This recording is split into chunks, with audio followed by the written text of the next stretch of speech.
Hello everyone. सो आज का हमारा टॉपिक है class 8th chapter combustion and flame.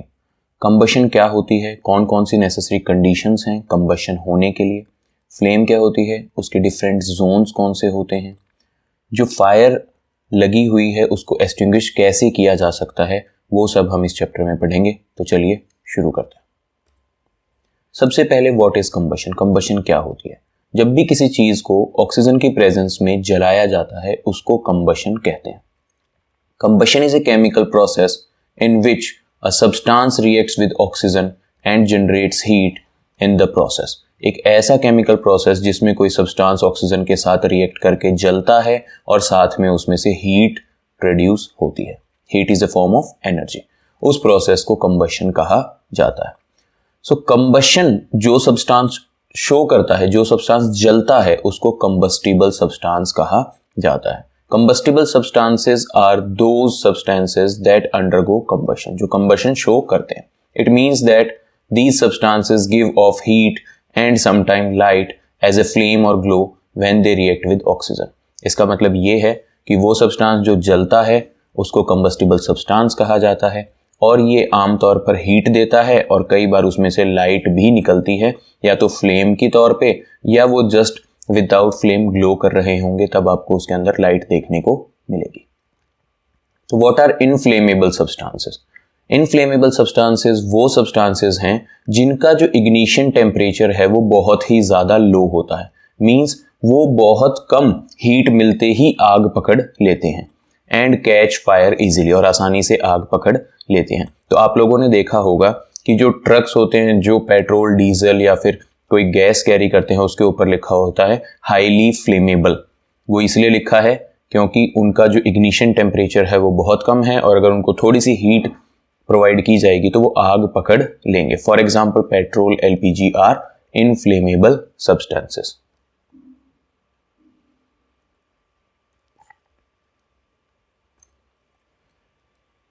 So why do we say that food is fuel for our body? हम कहते हैं कि फूड हमारे लिए क्या है? फ्यूल है।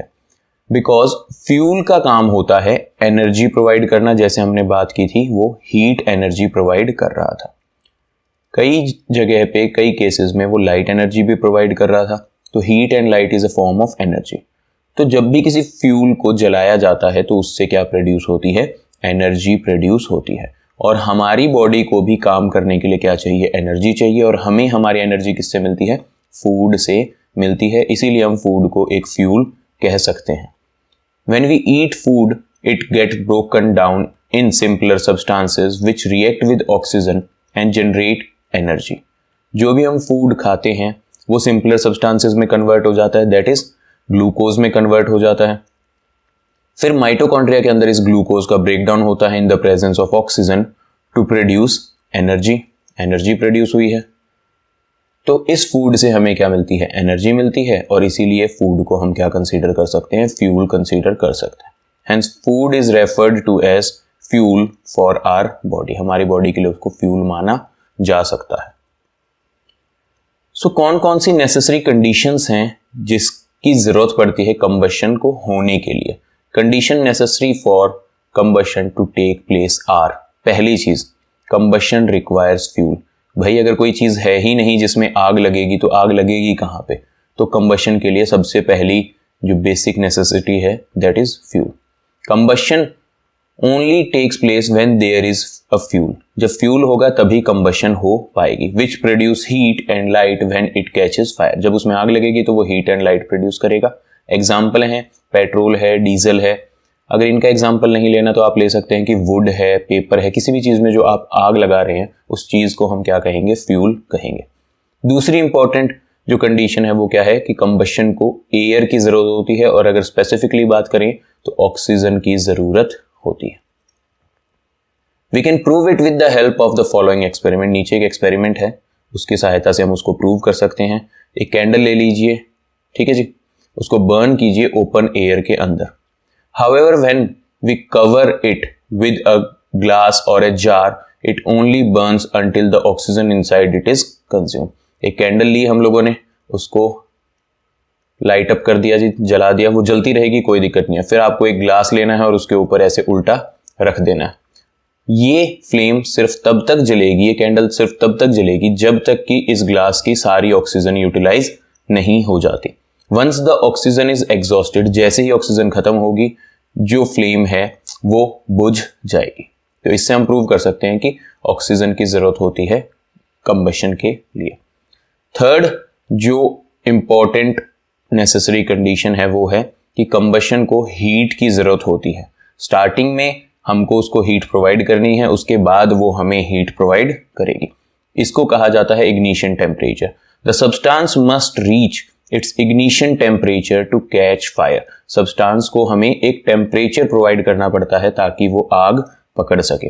और इग्निशन टेम्परेचर क्या होता है? वो मिनिमम टेम्परेचर जो की जरूरत ही है, किसके लिए जरूरी है भाई? आग पकड़ने के लिए, उसको इग्निशन टेम्परेचर कहते हैं।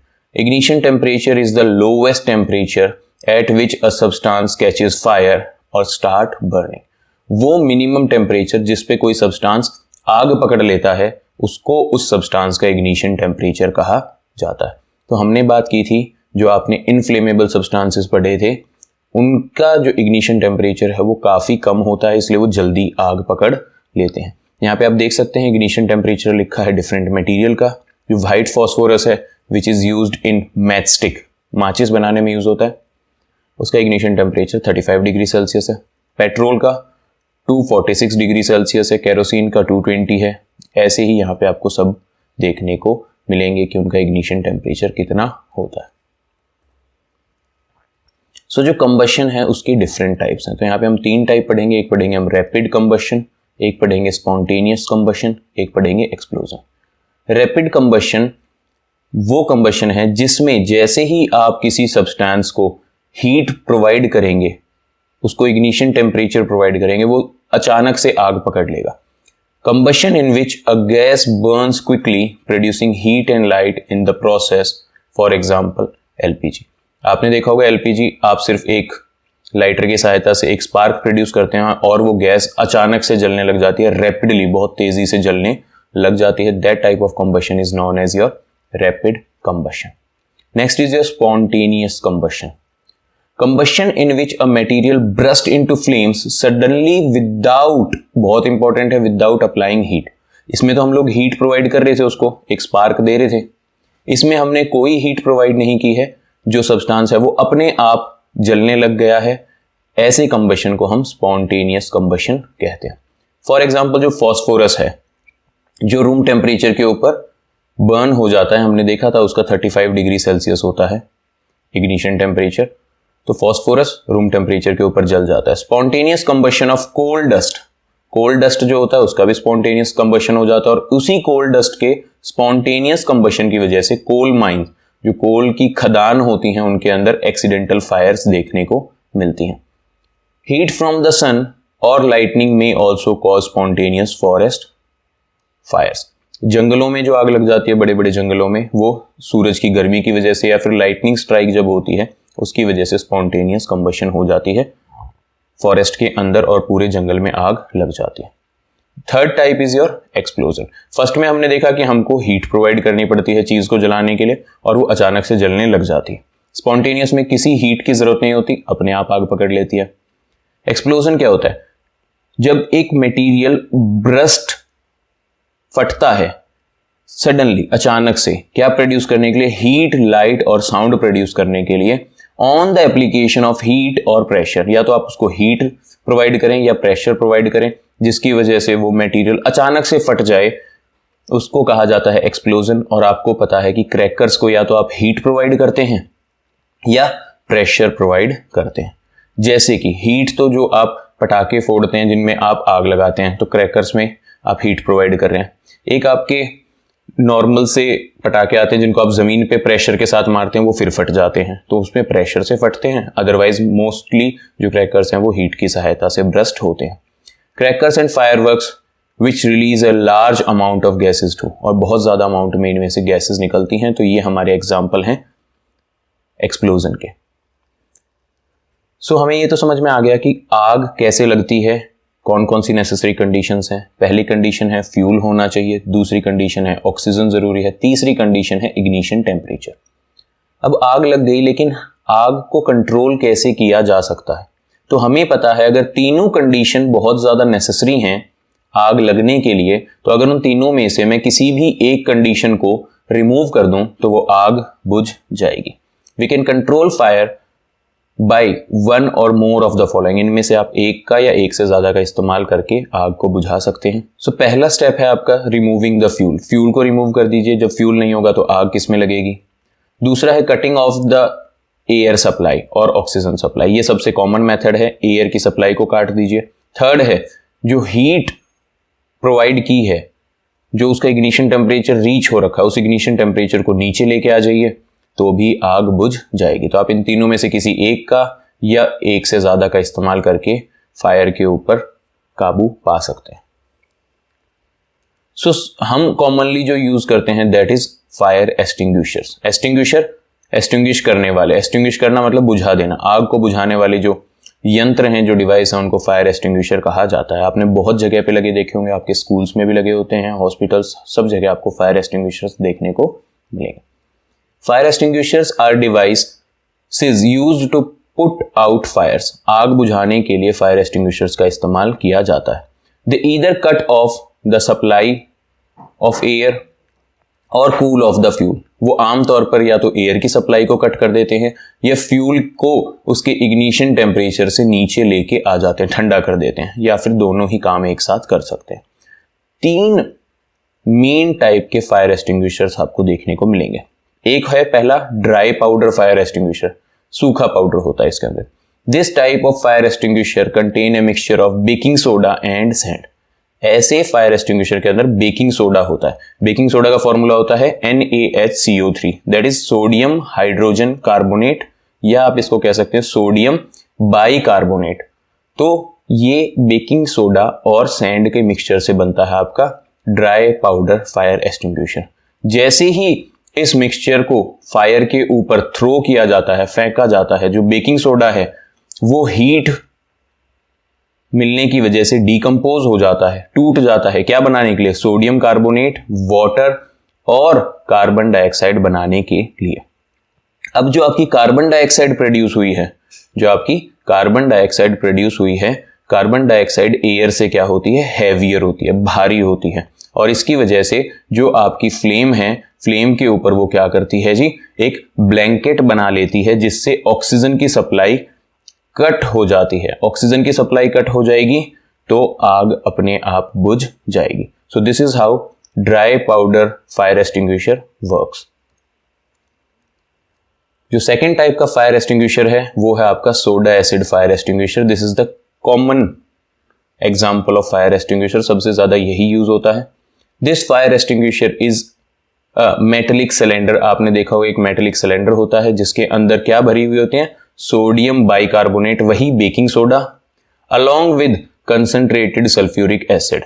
देखिए यहां पे दिख रहा है, इस पूरे चैम्बर के अंदर क्या भरा हुआ है? सोडियम बाइकार्बोनेट सॉल्यूशन भरा है। यहां पे ग्लास का एक ट्यूब है, एक बीकर सा है, जिसके अंदर क्या भर रखा है? कंसंट्रेटेड सल्फ्यूरिक एसिड भर रखा है। इसके चारों तरफ एक वायर गॉज प्रेजेंट है ताकि वो इसके ऊपर ज्यादा वेट ना डाले, जो बेकिंग सोडा डाल रखा है वो इस ट्यूब के ऊपर, क्योंकि ये ट्यूब जो है वो बहुत ही पतले ग्लास से बनी है। यहाँ पे एक प्लंजर है नीचे की तरफ, जिसका एंड क्या होता है? पॉइंटेड होता है।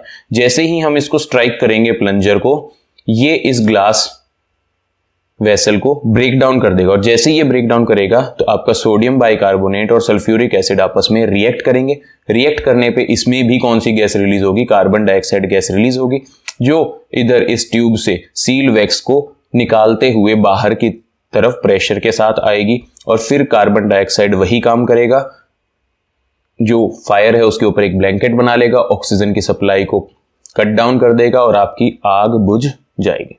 So this is how the soda acid fire extinguisher works. Next is your form type fire extinguisher. जो थर्ड टाइप है वो फॉर्म टाइप होती है, फॉर्म झाग जैसा। सोडा एसिड फायर एक्सटिंग्विशर की तरह ही ये भी सोडियम बाइकार्बोनेट बेकिंग सोडा का यूज करता है, लेकिन इसमें दूसरा जो सब्सटेंस है वो सल्फ्यूरिक एसिड की जगह क्या होता है? आपका सेपोरिन होता है, और सेपोरिन का दूसरा नाम क्या है? Turkey red oil. ठीक है जी। जब ये सॉल्यूशन मिक्स होता है आपस में सोडियम बाइकार्बोनेट और ये टर्की रेड ऑयल, तो इसके अंदर से गैस प्रोड्यूस होती है, ठीक है जी, और साथ में क्या निकलता है, फॉर्म निकलता है।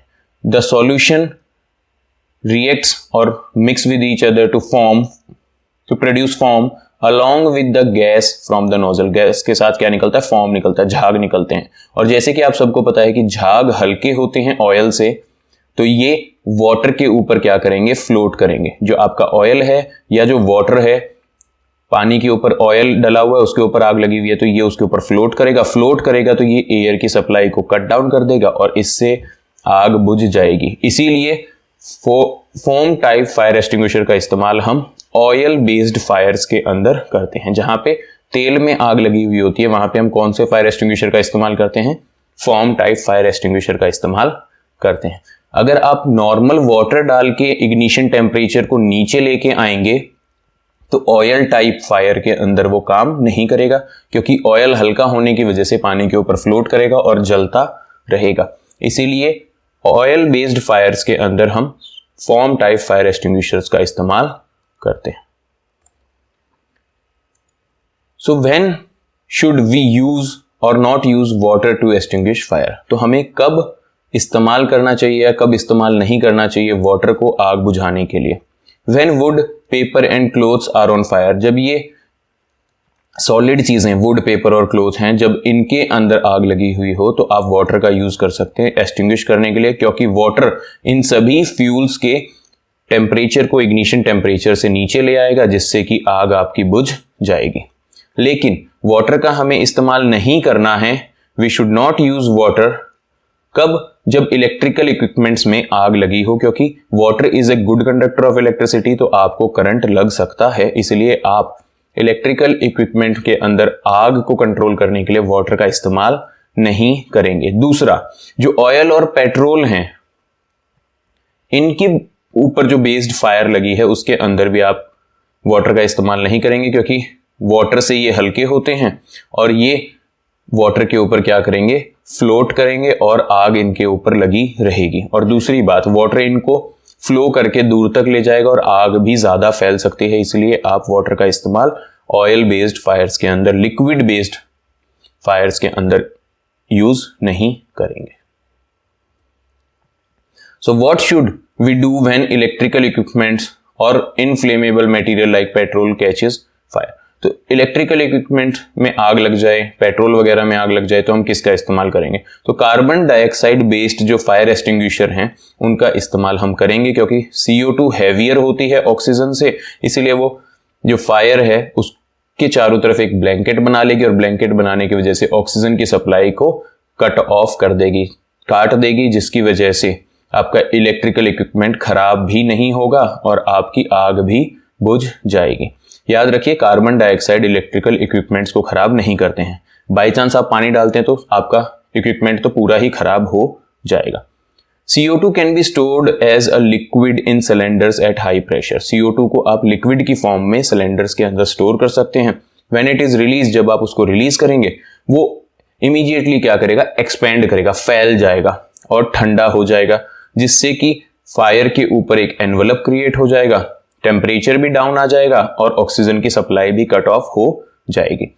बेकिंग सोडा जो है आपका, सोडियम बाइकार्बोनेट या पोटेशियम कार्बोनेट, इनका इस्तेमाल भी किया जा सकता है, क्योंकि ये भी हीट होने पे कार्बन डाइऑक्साइड प्रोड्यूस करते हैं। Next is your flame. Flame क्या होती है? Flame is a hot glowing body of ignited gas which is produced when something is on fire. जब भी किसी चीज को जलाया जाता है तो उसके अंदर जो हॉट ग्लोइंग बॉडी आपको दिखाई देती है, जो बाहर प्रोड्यूस हो रही होती है, उसको कहा जाता है flame. Some materials burns with a flame and some do not. कुछ सब्सटेंस फ्लेम के साथ जलते हैं और कुछ सब्सटेंस फ्लेम के बिना भी जलते हैं। फ्लेम के साथ आपने बहुत सारे सब्सटेंस देखे होंगे, फ्लेम के बिना भी देखे होंगे। जितना भी बारबेक्यू होता है उसके अंदर आपको फ्लेम दिखाई नहीं देगी। फॉर एग्जाम्पल, कोल और जो वुड चारकोल है वो क्या करता है जी, विदाउट फ्लेम बर्न होते हैं। सिर्फ उसके अंदर आपको रेडनेस, हॉटनेस दिखाई देगी, लेकिन बाहर फ्लेम दिखाई नहीं देंगी, लपटें दिखाई नहीं देंगी। So this is how a flame looks like. Candle के ऊपर आपको फ्लेम देखने को मिलेगी। इसके अंदर 3 जोन होते हैं जी, यहाँ पे आपको देख सकते हैं। पहला है एक इनर मोस्ट जोन जहां पे अनबर्न्ट वैक्स है और वहां पे कलर क्या देखने को मिलेगा, ब्लैक कलर देखने को मिलेगा इस जोन में। इसके बाद ये मिडल जोन आपको देखने को मिलेगा जहां पे पार्शियल कंबशन हो रही है, कंप्लीट कंबशन नहीं हो रही है, थोड़ी बहुत कंबशन हो रही है, वहां पे आपको येलो कलर की फ्लेम देखने को मिलेगी। आउटर मोस्ट जोन है जहां पे कंप्लीट कंबशन होती है, वहां पे आपको ब्लू कलर की फ्लेम देखने को मिलेगी। तो लीस्ट हॉट पार्ट कौन सा होता है? इनर मोस्ट जोन फ्लेम का लीस्ट हॉट होता है, मिडल जोन मॉडरेटली, ज्यादा हॉट भी नहीं ज्यादा कम हॉट भी नहीं, मॉडरेटली हॉट होता है। आउटर जोन हॉटेस्ट पार्ट होता है फ्लेम का। ठीक है, तो अब जो इसकी 3 जोन है वो कौन से हैं? एक है outer most zone, is blue in colour, colour में ब्लू होता है और ये हॉटेस्ट पार्ट होता है फ्लेम का। ऐसा क्यों है? क्योंकि इस जोन के अंदर जो फ्यूल है उसकी कंप्लीट कंबशन होती है, फ्यूल पूरी तरीके से जल जाता है और जब फ्यूल पूरी तरीके से जलेगा तो मैक्सिमम हीट रिलीज करेगा। जो मिडल जोन है वो येलो होता है कलर में, मॉडरेटली हॉट होता है, यहां पे कंप्लीट कंबशन नहीं होती, यहां पे पार्शियल, थोड़ी कंबशन होती है थोड़ी नहीं होती है, इस वजह से यहां पे फ्लेम आपको येलो देखने को मिलेगी। आपने जब अपने घर में एलपीजी को जलाया होगा तो कई बार उसके अंदर ब्लू कलर की फ्लेम आती है। अगर ब्लू कलर की फ्लेम आ रही है तो वहां पे आपकी एलपीजी का कंप्लीट कंबशन हो रहा है, कोई फ्यूल वेस्ट नहीं हो रहा है। लेकिन अगर आपको उसमें कई बार येलो फ्लेम देखने को मिलती है तो इसका मतलब है कि आपका फ्यूल वेस्ट हो रहा है, क्योंकि वहां पे कंप्लीट कंबशन नहीं हो रही है, वहां पे पार्शियल कंबशन हो रही है। जो सबसे अंदर वाला जोन है इनर मोस्ट जोन, वो ब्लैक होता है कलर में और सबसे कम हॉट होता है, क्योंकि यहां पर अनबर्न्ट वैक्स वेपर आपको देखने को मिलेंगे। तो क्वेश्चन पूछता है कि सबसे ज्यादा हॉटेस्ट कौन सा होता है, तो आउटर मोस्ट होता है। नोट कीजिए, kerosene oil molten wax vaporises during burning. जो केरोसिन ऑयल है और मोल्टन वैक्स है ये वेपराइज होते हैं, वेपर्स में कन्वर्ट हो जाते हैं जब इनको बर्न किया जाता है। जबकि चारकोल को जब बर्न किया जाता है तो उसके अंदर आपको कोई फ्लेम देखने को नहीं मिलती, क्योंकि चारकोल में ऐसा कोई भी सब्सटेंस नहीं है जो वेपराइज हो जाए। तो वो सब्सटेंस जिसके अंदर कोई ऐसी चीज प्रेजेंट हो जो वेपराइज हो, वो सब्सटेंस फ्लेम के साथ जलेंगे, उसमें आपको फ्लेम देखने को मिलेगी। और वो सब्सटेंस जैसे चारकोल है वो कभी फ्लेम के साथ आपको ग्लो करते हुए दिखाई नहीं देंगे, जलते हुए दिखाई नहीं देंगे, क्योंकि फ्लेम के लिए क्या चाहिए? एक ऐसा सब्सटेंस चाहिए जो वेपराइज हो जाए जब उसको जलाया जाए। तो कोल वगैरह के अंदर आपको जो विदाउट फ्लेम जलते हैं उनके अंदर आपको कोई भी ऐसा सब्सटेंस नहीं मिलेगा जो हीट होने पे वेपराइज हो। एक क्वेश्चन है, why do Goldsmith blow at the outer most zone of a flame for melting gold and silver? जो गोल्डस्मिथ है, जो सुनार है, जो सोने की चीजें बनाता है, आभूषण जो बनाता है, ज्वेलरीज, वो आउटर मोस्ट जोन को ही ब्लो करता है गोल्ड और सिल्वर को मेल्ट करने के लिए। ऐसा क्यों है? क्योंकि जो आउटर मोस्ट जोन है फ्लेम का वो हॉटेस्ट पार्ट है और गोल्ड और सिल्वर मेटल हैं, तो इनका मेल्टिंग पॉइंट क्या होता है? हाई होता है और मेल्ट करने के लिए ज्यादा टेम्परेचर चाहिए। इसीलिए गोल्डस्मिथ आउटर मोस्ट जोन की फ्लेम को ब्लो करता है ताकि गोल्ड और सिल्वर जल्दी से मेल्ट हो जाए।